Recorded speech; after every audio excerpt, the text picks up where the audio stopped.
Welcome to Kenton Teaches. Enjoy the video. You start by getting everything the agent will ask for. Your full name, date of birth, last four of SSN, phone and email, plus any payment receipt. Once you have those, call the passport hotline or go to the regional office.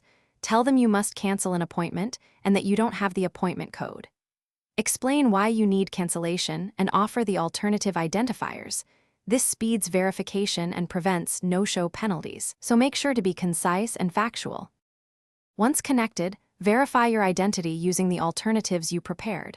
Agents accept name, date of birth, and payment reference when there's no appointment code. Then explicitly ask them to cancel the appointment and to issue a written confirmation or reference number. This is the proof you'll keep. If a refund applies, ask about the timeline and method. If the agent can't verify you immediately, offer to email a scanned ID and receipts, and if needed, politely request escalation to a supervisor. Finish by getting written confirmation, either an email or a reference number, and record the agent's name and the date.